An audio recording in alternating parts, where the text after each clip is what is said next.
नमस्कार, स्वागत है आपका बोलता हिमाचल पर। आज है 19 दिसंबर 2023 और हिमाचल प्रदेश की आज की सबसे बड़ी खबरें हम आपके लिए लेकर आए हैं। हमेशा की तरह आप इस वीडियो को लाइक कर दीजिएगा। चैनल पर नहीं जुड़े चैनल को आप सब्सक्राइब जरूर करें। आज का सवाल है आपके लिए, हिमाचल प्रदेश विधानसभा के पहले अध्यक्ष कौन थे? उनका नाम आप हमें कमेंट बॉक्स में कमेंट करके जरूर बताइएगा और इस वीडियो को लाइक और अपने दोस्तों को शेयर जरूर करें। पेश है आज की सबसे बड़ी खबरें। धर्मशाला में विधानसभा का शीत सत्र आज से हंगामेदार रहने के आसार है। हिमाचल प्रदेश विधानसभा का 5 दिवसीय शीत सत्र आज 11 बजे से शुरू होगा। लोकसभा चुनाव से पहले हो रहे शीत सत्र के हंगामेदार रहने के आसार है। कांग्रेस और भाजपा एक दूसरे को घेरने के लिए तैयार है।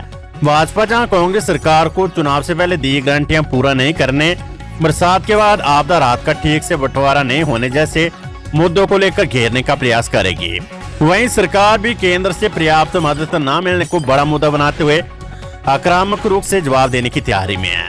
विपक्ष रिक्तियों को समय पर न भरने, कर्मियों को विभिन्न लाभ न देने, स्टाम्प पेपर के रेट बढ़ाने और पर्यटन कारोबार को नुकसान होने जैसे मसलों को भी हथियार बना सकता है। विधानसभा सत्र, कुलदीप पठानिया बोले, विधानसभा सत्र के लिए मिले 471 सवाल, सुरक्षा रहेगी चाक चौबंद। हिमाचल प्रदेश विधानसभा के सत्र के लिए सदस्यों के 471 प्रश्नों की सूचनाएं विधानसभा सचिवालय को प्राप्त हुई है। 348 प्रश्न तारांकित और 123 प्रश्न अतारांकित है। इस बार सदस्यों ने करीब 395 प्रश्नों की सूचनाएं ऑनलाइन दी है। विभिन्न नियमों में 29 विषयों की सूचनाएं भी सदन में चर्चा के लिए प्राप्त हुई है।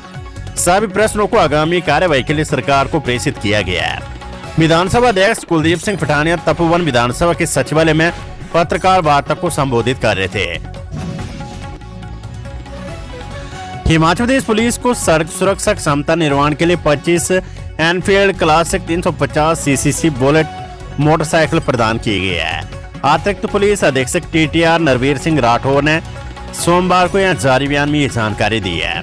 उन्होंने कहा कि प्रदेश में सड़क सुरक्षा नियमों को लागू करने एवं आपातकालीन स्थिति में तुरंत कार्यवाही के लिए नए मोटरसाइकिल विश्व बैंक द्वारा पोषित योजना के तहत प्रदान किए गए हैं।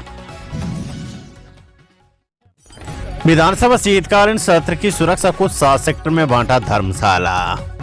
तपोवन विधानसभा में मंगलवार से आरंभ होने वाले शीतकालीन सत्र के दौरान विधानसभा और शहर में सुरक्षा और यातायात व्यवस्था को लेकर 7 सेक्टर बनाए गए हैं। इन 7 सेक्टर में तपोवन विधानसभा परिसर को सेक्टर 1 में रखा गया है। तपोवन गेट से लेकर क्लॉक टावर तक का क्षेत्र सेक्टर 2 में रहेगा। क्लॉक टावर से रेड क्रॉस चौक तक सेक्टर 3, रेड क्रॉस से मैक्लोडगंज तक सेक्टर 4, सिद्धपुर से डाट तक area sector 5, circuit house area को सेक्टर 6 और शहर को सेक्टर 7 में रखा गया है। सभी सेक्टर में पुलिस जवानों की तैनाती की गई है। सुरक्षा के लिहाज से जहां 1000 पुलिस जवान तैनात किए गए हैं। विधानसभा परिसर में सीसीटीवी व ड्रोन से भी हर प्रकार की गतिविधियों पर नजर रखी जाएगी। कर्मचारियों और पेंशनरों को नए साल का तोहफा, पंजाब सरकार ने महंगाई भत्ते में 4% वृद्धि का किया ऐलान।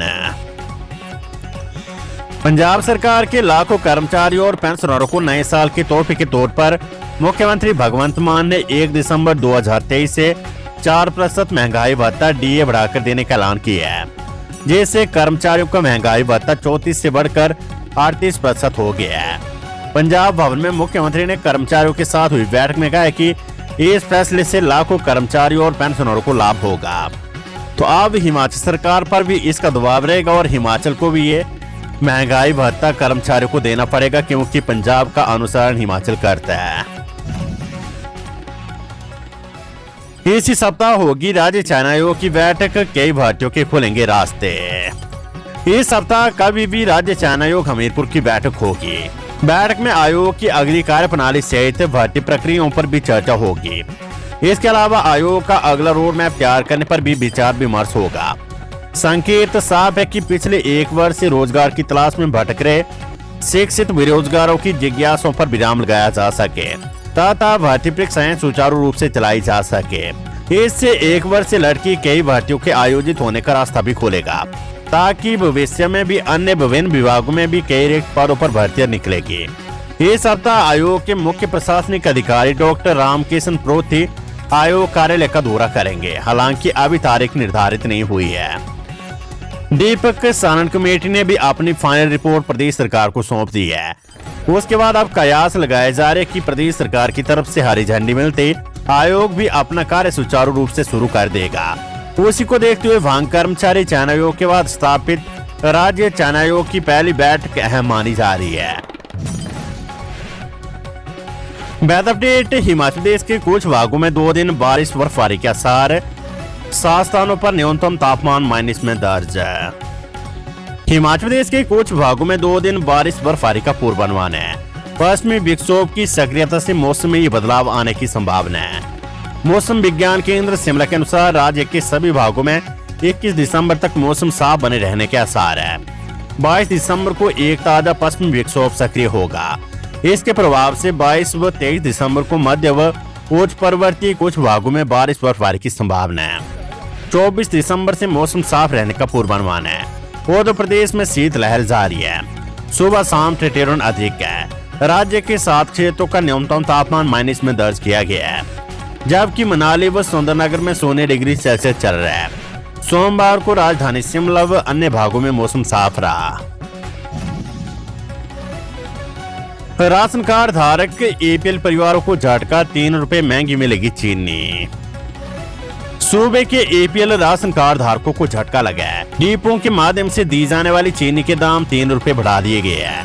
पहले जहां इस श्रेणी के उपभोक्ताओं को 30 रुपए किलो के हिसाब से चीनी मिलती थी, अब प्रति किलोग्राम चीनी के दाम 33 रुपए निर्धारित किए गए हैं। इससे प्रदेश के करीब 12 लाख राशन कार्ड उपभोक्ताओं को चीनी के नए दाम चुकाने होंगे। हालांकि इस माह अभी तक चीनी का कोटा डिपो में पहुंचा नहीं है। नए दाम तय होने के बाद अब उच्च स्तर से चीनी की सप्लाई शुरू हो गई है। बताया जा रहा है कि इसी माह के चौथे सप्ताह तक प्रदेश के समस्त डिपो में चीनी की आपूर्ति हो जाएगी और उपभोक्ताओं को विवरण भी कर दिया जाएगा। सिविल सप्लाई कॉर्पोरेशन के क्षेत्रीय प्रबंधक यशपाल शर्मा ने बताया कि नए दाम तय किए गए एपीएल श्रेणी के राशन कार्ड उपभोक्ताओं को 33 रुपए प्रति किलो के हिसाब से चीनी मिलेंगे। पहले ये दाम 30 रुपए प्रति किलो थे।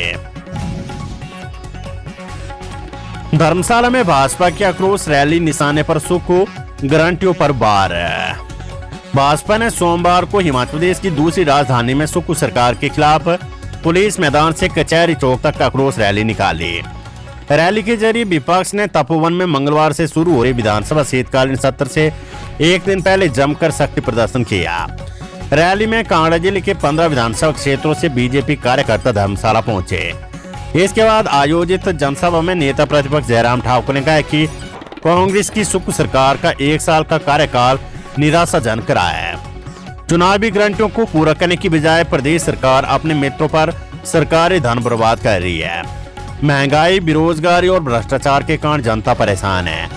बीते 1 साल से एक भी पद पर भर्ती प्रक्रिया शुरू नहीं हो पाई है।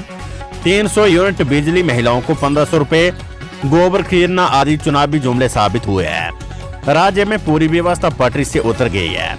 राजीव बिंदल ने कहा है कि आपदा में 500 लोगों की जान चलेगी और सरकार जश्न मना रही है। 1 माह बाद भी शुरू नहीं हुई स्थगित शास्त्री भर्ती, अभ्यर्थियों ने प्रक्रिया शुरू करने की उठाई मांग। हिमाचल प्रदेश सरकार द्वारा प्रारंभिक शिक्षा विभाग में शास्त्री अध्यापकों की भर्ती को स्थगित किए 1 महीने का समय बीत गया है, लेकिन अभी शास्त्री भर्ती प्रक्रिया को पुनः शुरू करने हेतु कोई निर्णय सामने नहीं आया है। इससे प्रशिक्षित शास्त्री अध्यापकों में सरकार के प्रति रोष है।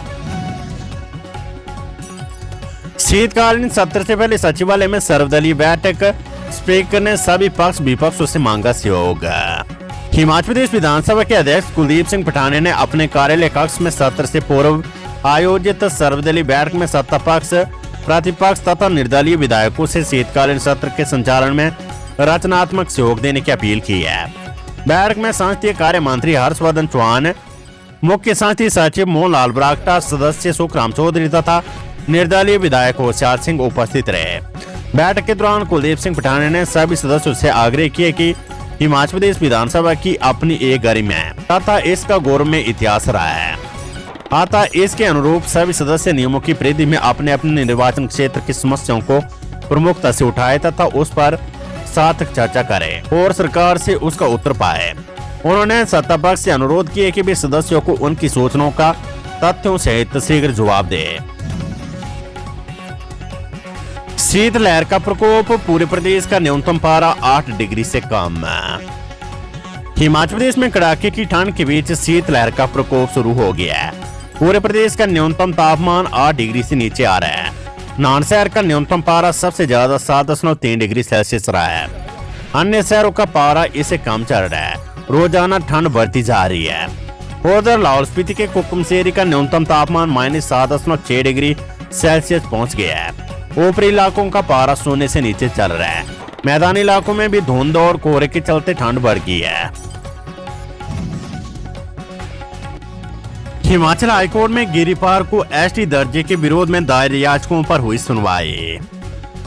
हिमाचल प्रदेश के सिरमौर जिले की गिरिपार के हाटी समुदाय को एसटी दर्जा देने के विरोध में दायर की गई याचिकाओं पर सोमवार को प्रदेश उच्च न्यायालय में सुनवाई हुई है। मुख्य न्यायाधीश एमएस रामचंद्र राव और न्यायाधीश ज्योत्सना रिवादू की खंडपीठ के समक्ष इस मामले की सुनवाई शुरू हुई, जो पौने 2 घंटे चली। सुनवाई के दौरान अदालत ने गिरिपार अनुसूचित जाति अधिकार संरक्षण समिति की ओर से लगाई गई याचिका को सुना। गुर्जर कल्याण परिषद सिरमौर की ओर से लगाई गई याचिका को भी सुनवाई में शामिल किया गया। वहीं कुछ अभ्यर्थियों ने जनजाति से जुड़े प्रमाण पत्रों की मांग भी की है।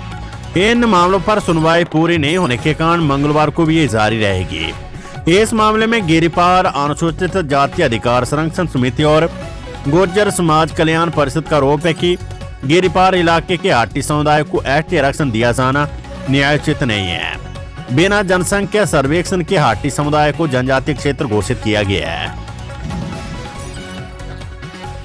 खबर स्कूल शिक्षा बोर्ड धर्मशाला से एसओएस परीक्षाओं के लिए आवेदन की तिथि बढ़ाई, अभ्यर्थियों को राहत। हिमाचल प्रदेश स्कूल शिक्षा बोर्ड की ओर से राज्य मुख्य विद्यालय एसओएस के तहत मार्च 2024 में होने वाली परीक्षाओं के लिए आवेदन की तिथि को 30 दिसंबर तक बढ़ाया गया है। हिमाचल प्रदेश स्कूल शिक्षा बोर्ड सचिव ने बताया कि बोर्ड की ओर से मार्च 2024 में 8वीं 10वीं और जमा 2 कक्षा की रीअपेयर परीक्षाओं के लिए ऑनलाइन आवेदन करने की तिथि को 30 दिसंबर तक बढ़ाया गया है। उन्होंने बताया कि इस दौरान अभ्यर्थी 1000 रुपए विलम्ब शुल्क के साथ इन परीक्षाओं के लिए आवेदन कर सकते हैं। इन परीक्षाओं के लिए कोई भी प्रवेश पत्र ऑफलाइन स्वीकार नहीं किया जाएगा। हिमाचल में भी भूकंप से कांपी धरती, आधा दर्जन जिलों में झटके किए महसूस। सोमवार को हिमाचल प्रदेश के आधा दर्जन जिलों में भूकंप के झटके महसूस किए गए हैं, जिससे लोग घरों से बाहर निकलकर सुरक्षित स्थानों पर पहुंच गए। बताया जाता है कि कांगड़ा, चंबा, कुल्लू, लाहौल स्पीति व हमीरपुर जिलों में भूकंप के झटके महसूस हुए हैं।